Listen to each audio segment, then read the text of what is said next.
Thanks for listening to Curious Cat, the podcast that examines the shadowy space where science and the supernatural collide. I'm your host, Jennifer Holtz. Join me every week as I explore what it means to be a soul in a meat suit. Welcome to Curious Cat.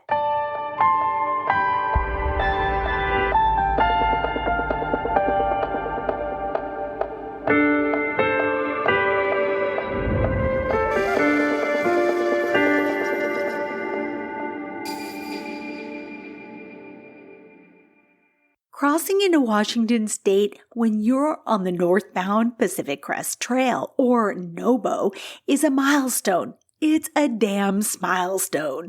Crossing the Bridge of the Gods with no proper pedestrian path is akin to Frogger in real life. But once across, you might have the urge to fling your arms up to the sky and shout a victory hoot. After replenishing your supplies in town, you hit the trail again, and that's when Washington hits back, and hits hard. The conditions and terrain change fast. Just when you're ready to call it quits, the next peak comes into view, coaxing you northbound. Alone in your tent, you wonder if you'll survive the cold that night. Kicking yourself for not setting out a few weeks earlier. You fall asleep imagining your trail family is camped out in tents beside you, but some of them pulled their pin on the trail days earlier, and you're left missing them like a phantom limb. Let's get into it.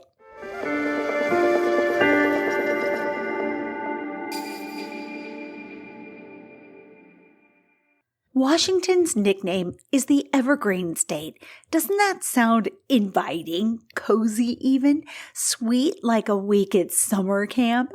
Well, Washington is no laughing matter. Washington has serious weather, active volcanoes, not to mention creepy lore about UFOs, Bigfoot, globs raining down on towns, teen vampires and werewolves, and the all-too-real serial killers. This is where all that subreddit binging catches up with you. What seemed entertaining in the safety of your bedroom, funny even, alone on the trail, far removed from population centers, those stories flood your imagination. Add a little fog to the mix, the cries of an owl, not spotting another hiker for a few miles, and the trail can feel brutal and endless. PacificAdventureClub.com takes us a stone's throw from the Bridge of the Gods, which was a one-stone archway, actually, that connected the lands on the northern and southern banks of the mighty Columbia River.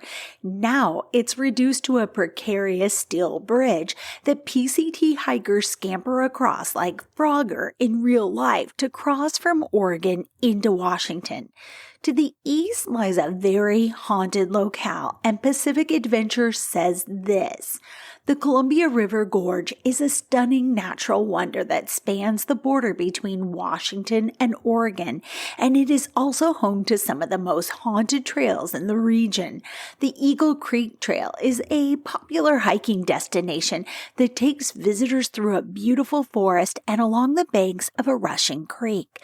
According to local legend, the area around the trail is haunted by the ghost of a young girl who died in a car accident nearby.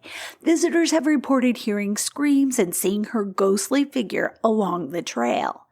Another haunted trail in the Columbia River Gorge is the Pacific Crest Trail, which takes hikers through some of the most stunning landscape in the region. While the trail itself is not haunted, many hikers have reported seeing ghostly apparitions and hearing strange noises while camping along the trail. Just to lighten it up for a minute, there are challenges that are unique to the Pacific Crest Trail. The whole thing in general is a challenge. It's a physical and mental challenge. I'm talking about micro challenges that people put together and try to tackle just to keep the interest alive when you're looking at 2,700 miles of trail. The first challenge that is unique to the PCT is the McDouble Challenge. This challenge is documented as being at least 9 years old. Redditor Gorilla Taco or Zach Rotondo posted this: "I just hiked 90 miles of the Pacific Crest Trail on McDoubles," and he posted a short video where he shows himself with a backpack full of 27 McDoubles and asking the question, "Can I make it to Mount Shasta on this?" Okay, this is a hilarious 13 minutes. Please, please, please take time to watch it. I put links in the show notes. There are so many moments that made me laugh, including his first morning with the backpack of burgers hanging in a tree. And he marvels the bears didn't smell the burgers. And later he hopes to heck that the preservatives are legit and his burgers will make it okay. I'm not going to spoil the adventure for you, so click on it and give it a watch. Pinche Poncho said this in response to the McDouble Challenge: "This is the greatest thing I've seen in a long time. Thank you for this. Was there any cheese or condiments on the McDoubles?" Which Zach responded to and said, yes, there was ketchup, onions, and pickles. One Redditor commented this: "This may be the most hiker trash thing I've ever seen. Bravo, sir." And another from Mustafa1 added this story to the conversation: "This was one of the most entertaining videos I've seen in a long time. Props to you, man. My mother-in-law is one of those anti-McDonald's people who purchased a McDouble about 10 years ago for the sole purpose of putting it on a shelf in the garage just to prove to us how many preservatives were in it. That burger sat on the shelf for 5 years, looking exactly like a McDouble, never molded or rotted, just dried out a little. She thought it would discourage us from eating fast food, but it never did. I always argued with her, how does this not impress you? This is a marvel of modern science." The burger became something of a legend among my family and friends. Every time someone new would visit their house, they would demand to see the McDouble that they had heard so much about. It was fascinating. They decided to move and told us that the burger was not going with them. We were on the way over to help them pack, and I told my wife that I was going to eat the burger. She knew there was no talking me out of it. I had to know if it was still good. Unfortunately, she had tossed it the previous day. Oh well. Hiking through Oregon in 2 weeks, a Redditor said, going back to those unique PCT challenges. This Redditor has since deleted their account, but they stated this in an archived reply: "The most well-known one is hiking through Oregon in 2 weeks. Since the terrain is much flatter, you can make big miles each day, 30 to 35 miles. And then some people try the 24-hour challenge, where they see how far they can hike in 24 hours. Numbers Hike shared about the 24-hour challenge, and then some people try the 24-hour challenge, where they see how far they can hike in 24 hours. Just before Timberline Lodge, NOBO, is one popular section for this, due to the elevation profile and the fact that hikers have something like 2,000 miles worth of hiker legs at that point. It's actually not true. They don't have quite 2,000 miles, but close enough.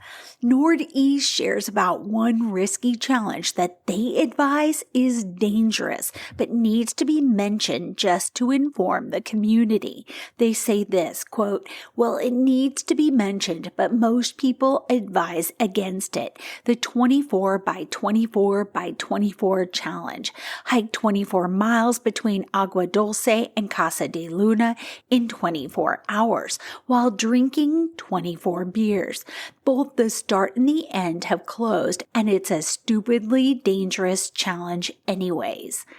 Then there are just mileage challenges. The first time you hit 20 miles, the first marathon, the first 30, 40, or 50-mile day. It feels like you might die the first time you do a 30, but by the time you're in Oregon, it's not really a challenge. I really enjoyed my 24-hour hike. I only cried once at 20 hours, knowing I still had 4 hours of hiking to go, and I could barely move the next day, but it was worth it. From Halfway Anywhere's 2024 survey, of course it's linked in the show notes. This is a survey of their hikers from 2024 that had completed some or part of the PCT. It came back with these horror stories about the Washington leg of this grueling journey, which dominates the horror of weather stories, by the way. One respondent said this: during a 2-day rain period in Washington, I was completely soaked and freezing cold. Almost all my gear was wet. I could only keep my sleeping bag and fleece dry. My fingers could barely move and my phone's touch screen wouldn't respond anymore. At night, I laid half naked in my sleeping bag while freezing cold. Northern Washington, right before the Canadian border, another respondent said. One of the first big rainstorms of the shoulder season hit, with freezing temperatures and snow overnight. Many of us were caught unprepared, and much of our gear was soaked. It was the only time I was seriously concerned about hypothermia. A third respondent said this, quote, during 36 hours of freezing rain in Washington, I lost movement of my hands and was showing signs of hypothermia. If I had been solo hiking, I don't know what I would have done, as I was getting to the point of being unable to continue hiking, end quote. Again, that comes from Halfway Anywhere's 2024 survey of hikers on the PCT, and it is linked in the show notes, so give that creator some love. He is doing amazing work. Ranker's Jacoby Bancroft wrote this about Mount Rainier specifically. Mount Rainier is just a huge graveyard. Ever since Mount Rainier became a state park, 323 people have lost their lives while working there, living there, or hiking the majestic mountain. There are still corpses frozen deep within the snow, waiting to be discovered. With that many deaths, it's not surprising that the mountain has an abundance of spooky tales and creepy encounters.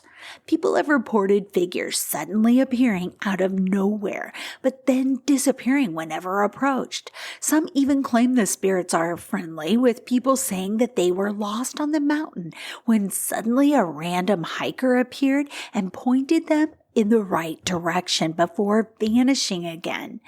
It's also one of the most threatening, menacing volcanoes in North America. Its next catastrophic eruption is long overdue. And because two huge cities, Seattle and Tacoma, lie in that fallout zone, well, let's just hope Rainier stays quiet for a long time. I found out more about Rainier from Pacific Adventure Club, who posted an article about haunted Washington hikes in general and says this, quote, Mount Rainier National Park is another popular destination for hikers and nature lovers, but it is also home to some of the most chilling ghost stories in Washington. One of the most famous legends is that of the vanishing hitchhiker, a ghostly figure that's said to appear on the road leading to the park. According to the story, a young woman who died in a car accident in the 1930s still roams the road, hitchhiking with unsuspecting drivers before vanishing into thin air. The Wonderland Trail, which circles the base of Mount Rainier, is also said to be haunted by the ghosts of hikers who have died on the trail over the years. Visitors have reported hearing ghostly whispers and feeling an eerie presence while hiking along the trail, particularly at night, end quote. We're going to keep following the trail northward. Pacific Adventure Club continues their trail stories into the northern Cascades. And be sure to check out the links to the entire post in the show notes and give this creator some well-deserved clicks and subscribes. They write this, quote, "The North Cascades are known for their rugged beauty and stunning mountain vistas, but they are also home to some of the most haunted trails in Washington. The Thunder Knob Trail, which offers breathtaking views of Diablo Lake, is said to be haunted by the ghost of a young boy who died on the trail many years ago. Hikers have reported hearing his laughter and seeing his ghostly figure running through the forest." Another haunted trail in the North Cascades is the Hannigan Pass Trail, which takes hikers through a beautiful alpine meadow and up to a stunning mountain pass. According to local legend, the area around the trail is haunted by the spirits of miners who died in a landslide many years ago. Visitors have reported hearing ghostly moans and seeing shadowy figures moving through the trees. I think what they're talking about is the Iron Goat Trail near Leavenworth, Washington. Yeah, PCT thru hikers really look forward to reaching Leavenworth.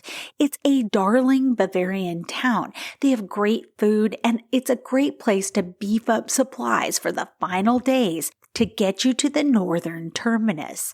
One iconic stretch of miles in the area is Iron Goat Trail, best known as the site of the deadliest train accident in U.S. history, thanks to a devastating avalanche. Here's more from Pacific Adventure Club. In 1910, almost 100 lives were lost, as this railroad disaster is said to be the worst of its kind in the United States history. After the tragedy, the tracks were moved, although the tunnels, as shown in the photo that they have in their article, still remains. You will travel an easy loop for about 5.7 miles, but it's the tunnels you need to worry about. The avalanche that caused the disaster and the derailing of 2 passenger trains is said to have sealed the spirits of the unlucky passengers into the tunnels, who are still trying to escape their tomb. Some who hike this trail claim that the victims of the Wellington avalanche are still there.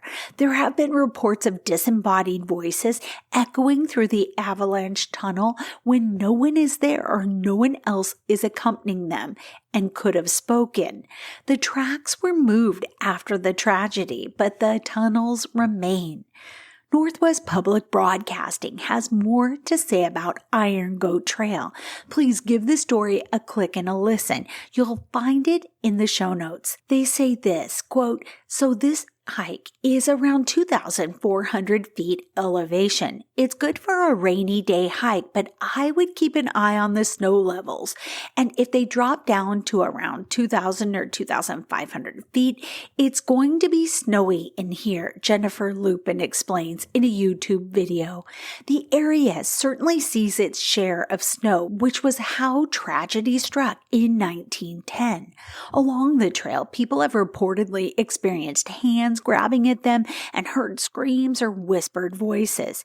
Medium Jill Dell posted a YouTube video after a recent hike.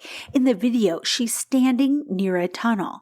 "There's definitely a lot of water," she says. "They say it's closed down because of flash flooding, and this is where my equipment malfunctioned." So she came back later and talked to what she called entities or people in the tunnel. "So that I can share your story," she recorded herself saying. Then she said a disembodied voice told her to piss off. But author Gary Christ doesn't believe all the ghost stories. He literally wrote the book about the 1910 avalanche that struck the area, killing 96 people. "It's hard to forget that so many people died there," Chris says. As he put it, this disaster added up to the decimation of an entire community. This hiking trail was just wrapping up as Chris finished his book, The White Cascade. It's a sweeping novel full of first-hand accounts about the events leading up to the disaster and its aftermath. In 1910, a snowstorm, unlike any seen in years, trapped a passenger train and a mail train at the tiny town of Wellington, built by and for the railroad. It's up in the middle of nowhere. There wouldn't be a town there if it hadn't been for the railroad, he said. On the mountainside, avalanches of cascade cement or snow further trapped those stuck in the train. After days of holding against one onslaught after the next, their luck ran out. A bolt of lightning sent snow cascading toward the town. The wave of snow blasted through town, later described by a survivor as white death moving down the mountainside. The force tumbled the trains down the slope. You can find old pieces of twisted metal from the 2 trains that fell over into the ravine, Chris said. Rescuers scrambled, digging out 23 people. Nearly 2/3 of the people who died were rail workers. The lesson is that you can make all the right decisions in an emergency situation and yet still not avoid tragedy. There was a lot of second guessing by the media and other people after the tragedy, he said.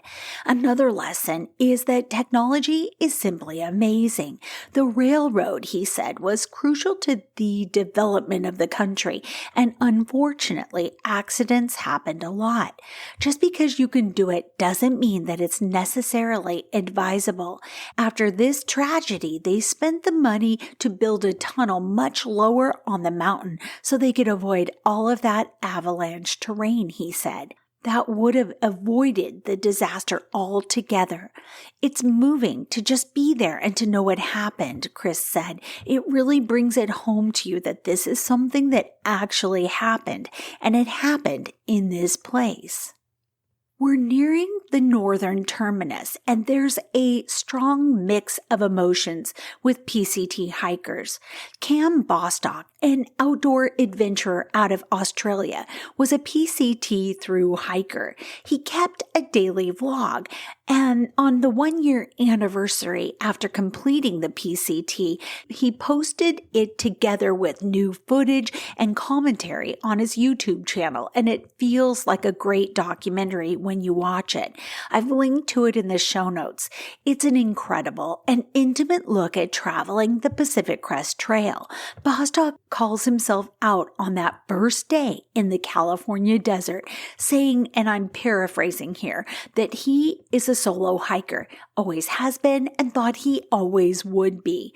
On top of that, he would never ever picture himself waiting for another hiker to catch up, saying it was not his style. Well, all that changed in the early days of the PCT, where he found his trail family, his tramily, and the rest of that nearly 130 days of walking. Well, it changed Bostock for good, as he and Dave and Emma, his self-proclaimed best mates, neared the northern terminus of the PCT. There were all sorts of emotions: pride at having completed such a monumental journey, sadness to see the end of trail days with his friends, excitement and sweet anticipation to return home, see his wife again, and share the journey's tales with her. Gratitude for the time and health and all else to have lived this. Please click on the link to his video in the show notes and give it a watch. I cried right along with them as they said goodbye. They embodied the feelings of so many that walk the trail, this salty sweet mix of emotions and the temporary disorientation when considering assimilating back into regular life. Before we part ways, I wanted to finish out on a light bit. Washington PCT hikers report that the state has some of the best places to restock dwindling food supplies. Calories, you can imagine, are important to hikers on the PCT. When hikers are completing 10, 20, or more miles a day on the trail, they can eat just about anything. It got me wondering what hikers on the PCT love to snack on best. I'm sorry if this makes you hungry. story. The normal rumble that you hear beneath a Curious Cat episode is thunder, but today it's my stomach. Here's the list. Salty favorites include pickles. Single-serving packs of pickles are a popular item for their salty, crunchy, and refreshing qualities. Chips and crackers. Potato chips, goldfish crackers, and Fritos are frequently packed or bought in town stops. Cheese and meat sticks. Block cheese, cheese sticks, and beef sticks provide high-protein, savory boosts. Then there's the sweet treats. Dried fruits like mango, apricots, and cranberries are a backpacking staple for their sweetness and calories. Chocolate bars like Snickers, M&Ms, and cookies are common cravings, though chocolate's tendency to melt is a concern. Gummy bears and other gummies are a favorite sweet treat for many hikers. But let's talk about some of those high-energy snacks. Trail mix, that classic combination of nuts, dried fruit, and chocolate chips. Nut butters of all types. Single-serving packets of almond butter and peanut butter are great on crackers, tortillas, or even with dried fruit. Bars, protein bars, and energy bars provide a convenient and easy way to get a high-calorie, high-protein snack pack. And then there's the town food cravings that the hikers report. Hikers often crave fast food, burgers, fries, and other items from fast food restaurants. And the salty snacks from town that they crave most include potato chips or cookie assortments from town stops. It's a common practice to pick up a bunch when you're in town. When resupplying, hikers may prioritize fresh fruits like oranges or apples. I'm really relieved to see that the list didn't include bananas, because after years of packing them in my kids' lunches and getting them back soft and black at the end of the day, it's just ick. Don't worry, podcast tramily. We aren't done with the Cascades for good or each other. I'll be back with you next week. Until then, stay curious. I love you.